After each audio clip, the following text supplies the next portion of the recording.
This video is an assignment for Sociology class, Introductory Sociology at San Diego State University. The purpose of the assignment is to help inform us on key issues related to sociology of the body. The positions being advocated may not necessarily reflect the opinions of the students developing this video. When conducting our survey, we collected some general data.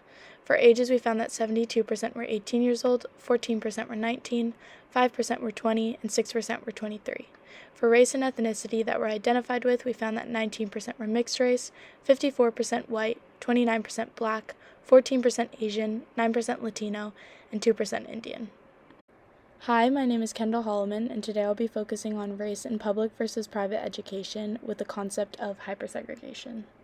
While hypersegregation is an issue within itself, a lot of the perpetuating factors were impacted by redlining. Redlining is defined as a discriminatory idea in which certain services are kept from particular individuals who live in neighborhoods that are identified as dangerous to investment. Thus, redlining actually contributes to trends of higher poverty rates in primarily black neighborhoods. As a result, these very neighborhoods and the individuals that reside there lack various opportunities that are necessary for basic sustenance.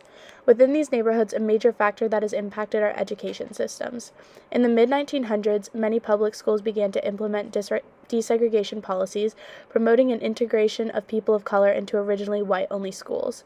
Although with the increase in desegregation in public schools, more white families enrolled their children in private schools that followed Southern traditions of white-only schools.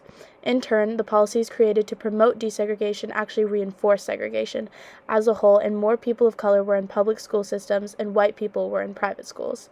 Additionally, geographically, public schools were often located in lower-funded neighborhoods and lacked the funding and necessary resources needed to create an educational success.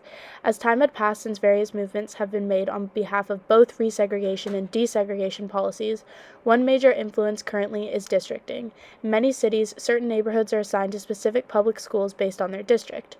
Often, if an individual lives in a less funded and more poverty-stricken neighborhood, the schools within that district are also influenced. This idea enables the school to have a lower quality of education, less resources, more faculty turnover, and less experienced teachers. The hypersegregation that impacts an overwhelming amount of schools in the U.S. encourages racial isolation that is not only detrimental to black children who have a lack of opportunities to enrich their education and skills, but also to white children who have little opportunity to engage in multiracial communities and understand the history of oppression to minority groups.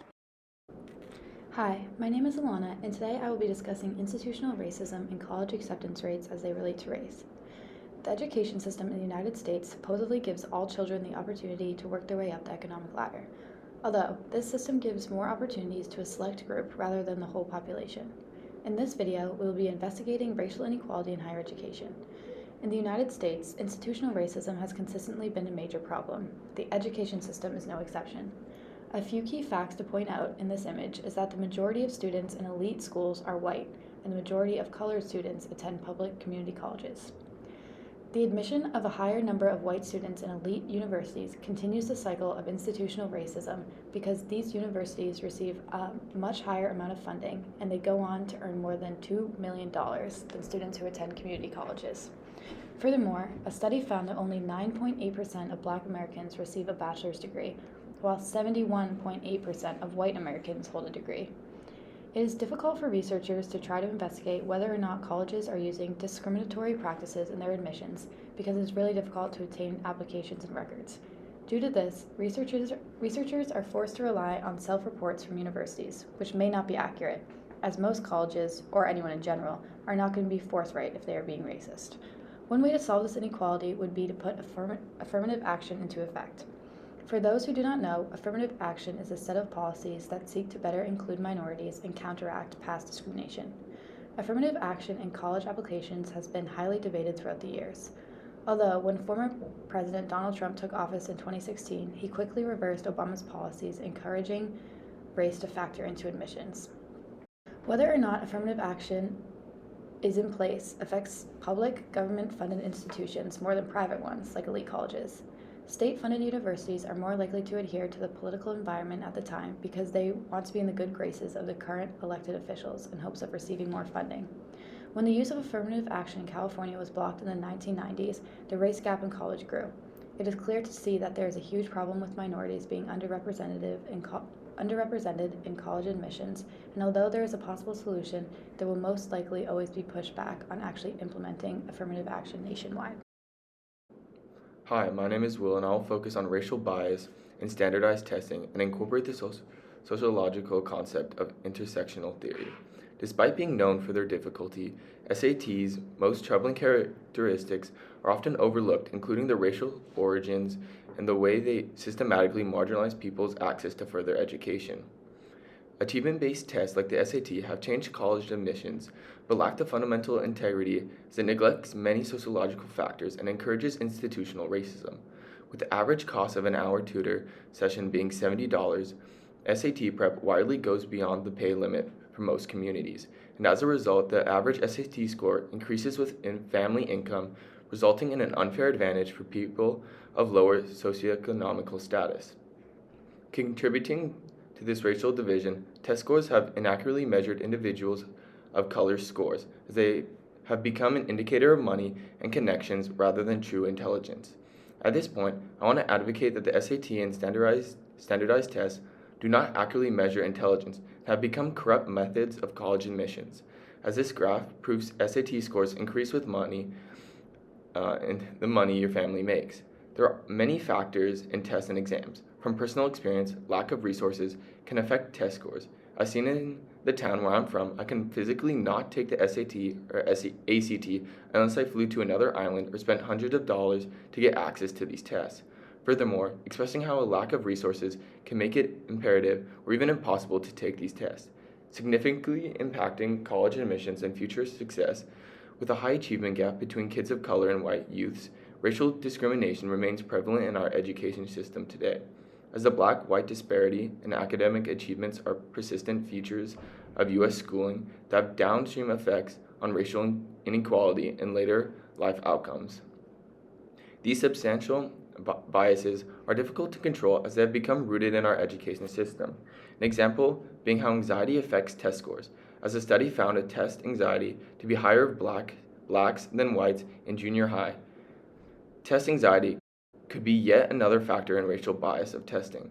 This becomes personal quickly as the SAT makes up 1/3 of the overall college decision. Overall, this is a huge issue we needed to address as this affects all of us and impacts how minorities and lower income classes get into college and correlates with future career success. Adopted in 1926, the SAT unfairly judges scores people based on false judgment of what intelligence is. Unless it is stopped, this institutional racism will continue and increase as it favors the more affluent and Caucasian communities. When asked the question if they take the SAT or ACT, 56% said yes, with 44% saying no.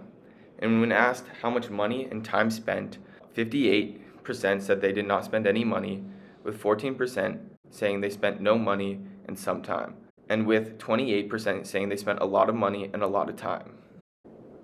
Hello, my name is Madison Hung Haas, and I will be focusing on race in upper education and incorporate the sociological concept of conflict theory. Conflict theorists believe that our educational system perpetuates inequalities in class, race, gender, and ethnicity. From a conflict theorist perspective, the educational system forces people of lower status to less power, resulting in those who are already in power staying in power. One inequality that we researched is the African American achievement gap, referring to the disparities in educational outcomes between white and black students. As an example, this graph shows the differences in reading levels between black and white students from 3rd through 6th grade. As you can see, white students have significantly higher reading levels than black students, creating an average of 24.8% gap. So what does this mean, and how can we change these outcomes in the early years of education to avoid these disparities from affecting students in upper education? Research states that with many schools being predominantly white, many education systems force a Eurocentric curriculum, competitive classroom environments, independent work, and tracks that put students on a pathway that bestows status and positions them in society. In upper education, students are expected to be independent learners, critical thinkers, and work with abstract concepts.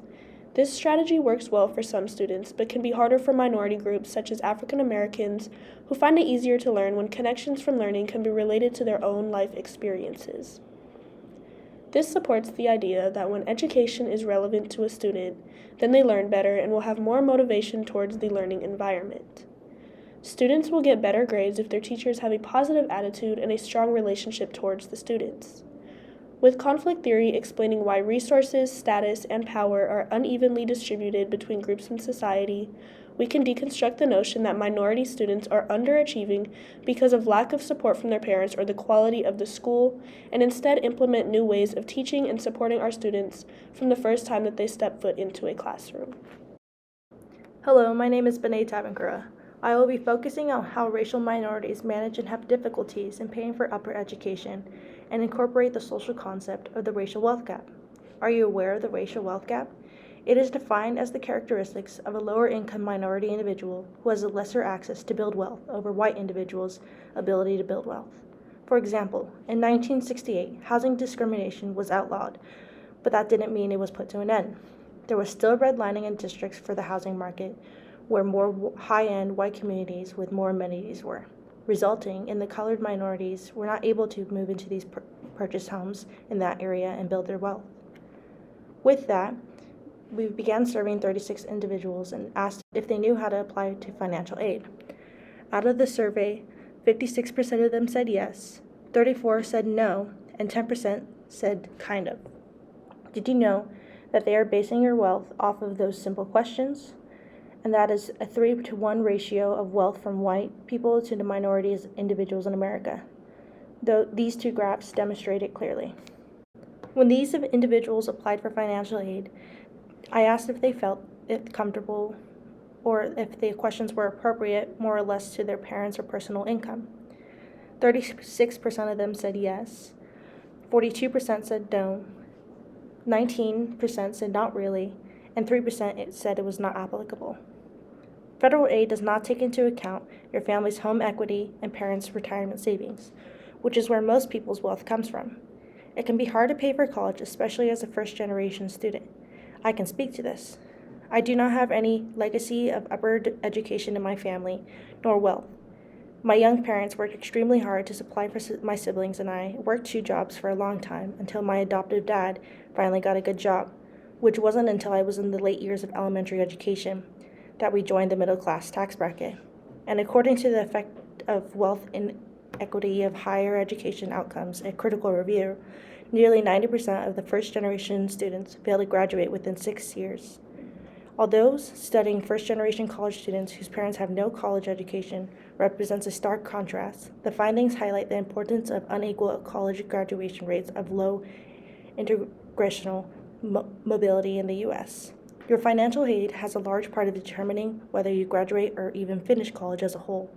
On top of all that, the struggle of being a minority trying to apply for college and its affordability. This led me to my final question, which asked how individuals will be paying for college. Survey says 6% will be paying for college through a GI government bill. 12% say that they will be receiving a grant. 36% say their parents are paying out of pocket. 34% say that they will be paying with a loan.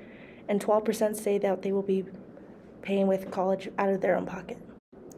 In our survey, we also asked if growing up you were expected to attend college. Only 3% said no, and 97% said yes, they were expected to attend college after high school. We also asked if does being surrounded by people that look like you or have the same ethnic background make you feel more comfortable in a learning environment. 34% said yes, 28% said no, and 38% said a little. Thank you for listening. We hope you learned something.